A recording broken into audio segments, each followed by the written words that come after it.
Nellore mayor పీఠం కోసం TDP కుట్రలు తారాస్థాయికి చేరుకున్నాయి. బల నిరూపణ కోసం అంచెలంచెలుగా దిగజారుతోంది టీడీపీ. 37 మంది కార్పొరేటర్లతో క్యాంపు రాజకీయం చేస్తుంది. కార్పొరేటర్లకు శ్రీవారి దర్శనం అనంతరం కాణిపాకంలో సత్య ప్రమాణాలు చేయించినట్లు సమాచారం. అయితే 54 మంది కార్పొరేటర్లు వైఎస్ఆర్సీపీ బీ ఫామ్తో గెలిచారు.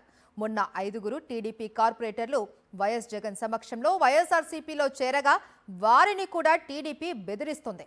నేడు నగదు కాంట్రాక్ట్స్ ఆశ చూపి మరో 2 కార్పొరేటర్స్ ను లొంగుబాటు చేసుకున్నట్లు సమాచారం.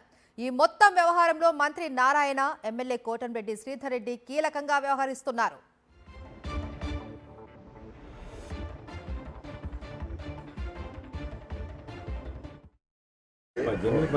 మీరే చూస్తారుగా, తెలుగుదేశం పార్టీకి మేయర్ పదవి వస్తుందంటారు. మీరే చూస్తారు కదన్నా.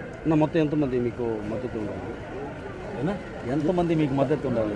అన్నీ 18వ తారీఖు కనపడతాయి.